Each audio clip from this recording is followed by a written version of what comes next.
মমতা বন্দ্যোপাধ্যায় এই কলকাতায় দাঁড়িয়ে আমরা দেখতে পাচ্ছি বিজেপির সঙ্গে তাল মিলিয়ে জগন্নাথ মন্দিরের উদ্বোধন করছেন।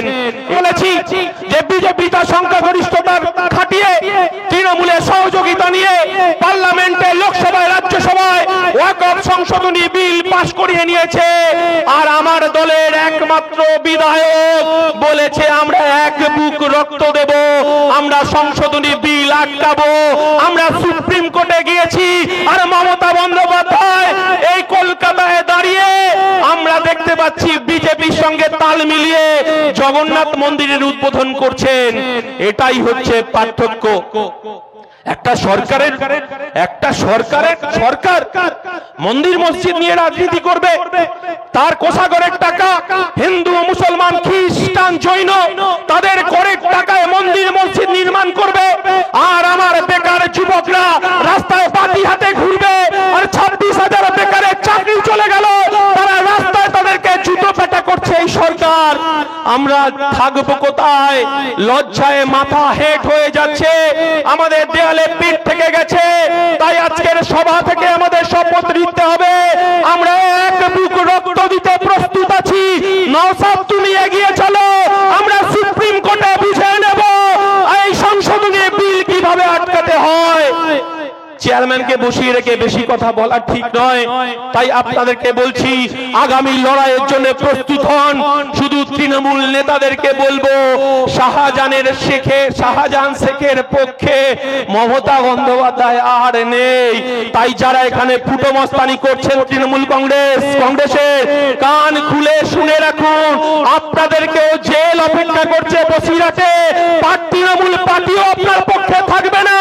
মানুষ বুঝিয়ে দিয়েছে তিলোত্তমার মৃত্যুর পর আপনার দিদি লক্ষ্মীর ভান্ডার দিয়ে আমার মায়েদেরকে আটকাতে পারেনি।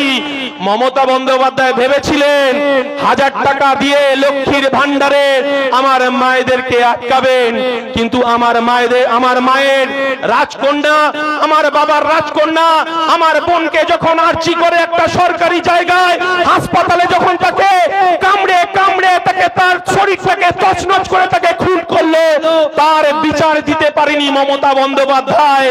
আমার মায়েরা লক্ষ্মীর ভান্ডার চায় না। আমার বাড়ির রাজকন্যা, আমার বাড়ির মেয়ে, আমার বাড়ির কন্যা, আমার বাড়ির বোন যাতে রাতে 10টার সময়, 12টার সময় পড়ে বাড়ি আসতে পারে, স্কুল কলেজে যেতে পারে, সেই নিরাপত্তার কথা আমরা বলছি। আমার দলের চেয়ারম্যান নওশাদ সিদ্দিকী বলছেন, আমার দলের পৃষ্ঠপোষক আব্বাস সিদ্দিকী বলছেন। এটাই তৃণমূল কংগ্রেস আর এটাই আইএসএফ এর মধ্যে পার্থক্য। বেশিক্ষণ বলবো না, আমার চেয়ারম্যান বলবেন তার মূল্যবান বক্তব্য। তিনি বিধানসভার বাইরে লড়াই করছেন।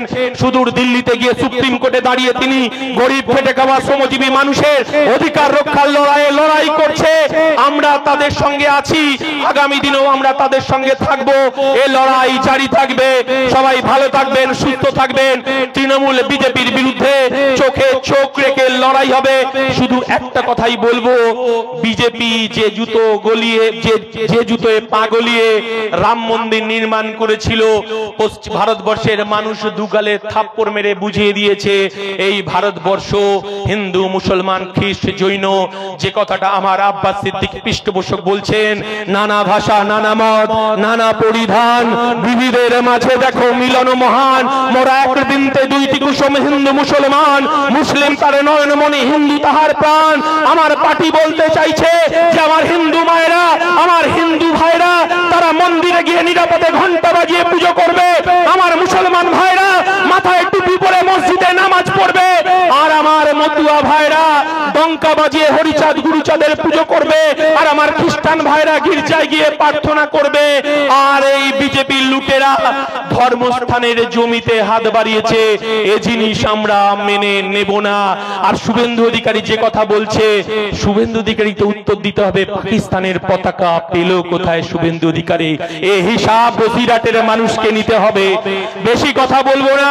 আমার দলের চেয়ারম্যান বলছেন, আর আজকে মমতা বন্দ্যোপাধ্যায় পশ্চিম বাংলার হিন্দু মুসলমান খ্রিস্টান জৈন শিখ মতুয়া সবার করের টাকা নিয়ে আজকে দীঘাতে জগন্নাথ মন্দির উদ্বোধন করছে। আর আমার মুসলমান ভাইরা বলছে, দিদি তো তুমি মুসলমানদের ধারক বাহক, আজকে দীঘাতেও একটা মসজিদ করে দেখান।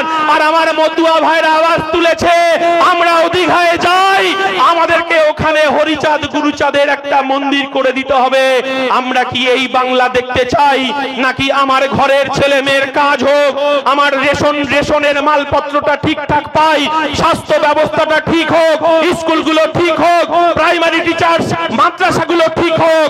আর মমতা বন্দ্যোপাধ্যায় আরএসএস এর বিজেপির দালালি করছেন আর এই রাজ্যের পদ্ম চাষ করছেন। মমতা ব্যানার্জি শুনে রাখুন, 2026 পদ্ম ফুলের নয়, 2026 জোড়া ফুলের নয়, 2026 ইন্ডিয়ান সেকুলার ফ্রন্টের। জয় হিন্দ, ইনকলাব জিন্দাবাদ, ইন্ডিয়ান সেকুলার ফ্রন্ট জিন্দাবাদ, নওশাদ সিদ্দিকী জিন্দাবাদ। ছিল আপনি তো পারলেন না। আমি একজন হিন্দু হয়ে আমার দুর্গা পুজোয় যদি 4 দিন ছুটি থাকে, আমার কালী পুজোয় ভাই ফোঁটায় যদি ছুটি থাকে, আর মহাবীর জয়ন্তীতে যদি ছুটি থাকে, হনুমান জয়ন্তীতে ছুটি থাকে, মমতা বন্দ্যোপাধ্যায় আপনাকে বলছি, আপনাকে শুনে রাখুন, আপনি 2 দিন ঈদের ছুটি ঘোষণা করতে পারলেন না মমতা বন্দ্যোপাধ্যায়। আপনি আরো হিজাব পড়ুন, আজকে জগন্নাথ মন্দির উদ্বোধনের পর আবার হিজাব পড়ে আপনি নামাজ পড়ুন। কিন্তু এই বাংলার মানুষ বুঝে গেছে, আপনি যে কথা বলেছিলেন 10,000 মাদ্রাসা তৈরি করে দেব, আপনি পারেননি। যে মাদ্রাসা ছিল সেই মাদ্রাসায় শিক্ষক নেই, সেই মাদ্রাসায় পরিকাঠামো ভেঙে পড়েছে। আমরা বলতে চাইছি, যে সমস্ত মাদ্রাসাগুলো আমাদের ঘরের ছেলে মেয়েরা পড়াশোনা করত, রাতের বেলা থাকতো, তাদের খাওয়া জুটছে না। মমতা বন্দ্যোপাধ্যায় খাওয়া দিতে পারছেন না, কারণ 15 জন যদি স্টুডেন্ট আবাসিক থাকে, সেখানে 150 ছাত্রের চাল ডালের হিসাব দেখিয়ে মমতা বন্দ্যোপাধ্যায়ের কাছে পাঠানো হচ্ছে। এটাই তৃণমূল কংগ্রেস, এরা চাল ডাল পর্যন্ত হজম করে ফেলছে। আপনারা জানেন আমফানের ট্রিপল চুরি করেছে তো জানেন। আর লোকসভা নির্বাচনে আইএসএফ যখন হেরে গেল, তখন আমার বাড়ির আইএসএফ কে ভোট দেওয়ার কারণে এই তৃণমূল কংগ্রেস তার একটা ছাগলকেও বাদ দেয়নি, তার একটা মুরগিকেও বাদ দেয়নি, সেটা নিয়ে গিয়ে তৃণমূলের পার্টি অফিসে পিকনিক করেছে। এই বাংলার মানুষ প্রতিটা ইটের জবাব তৃণমূলের কাছ থেকে বুঝে নেবে। এই কথাটাই ইন্ডিয়ান সেকুলার ফ্রন্ট, আমার বাঘের বাচ্চাটা এই কথাটাই বসিরহাটে বলতে এসেছে। আমরা বলতে চাইছি যে ওয়াকফ ভারতবর্ষের সংবিধানের উপর আঘাত, ভারতবর্ষের মুসলমান সমাজের অধিকারের উপর আঘাত। অনেকে অনেক কথা বলার চেষ্টা করছেন। দেখেছেন পার্লামেন্টে তৃণমূলের ভূমিকা। মমতা বন্দ্যোপাধ্যায়কে তো উত্তর দিতে হবে, কেন ওয়াকফ সংশোধনী বিলের বিরুদ্ধে 3 জন সাংসদ ভোট দিল না, সেই উত্তর তো মমতা বন্দ্যোপাধ্যায়কে দিতে হবে।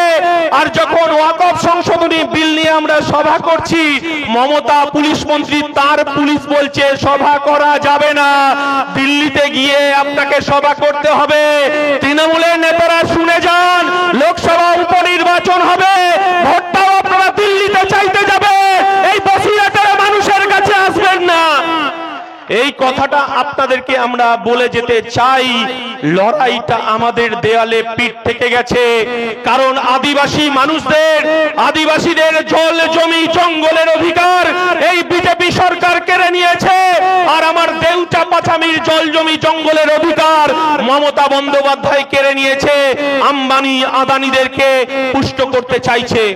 আমরাও জানি যে ওয়াকফ সংশোধনী বিল কাদের জন্য আনা হয়েছে, মমতা বন্দ্যোপাধ্যায় ভালো করে জানেন, নরেন্দ্র মোদী ভালো করে জানেন।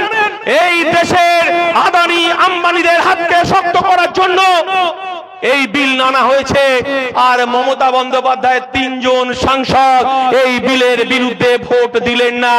আর বসিরহাট মানুষের যিনি প্রতিনিধি করে পাঠিয়েছিলেন তার প্রয়াণ হওয়ার ফলে বসিরহাটের মানুষ তার ইচ্ছা থাকলেও এই বিলের বিরুদ্ধে ভোট দিতে পারলেন না।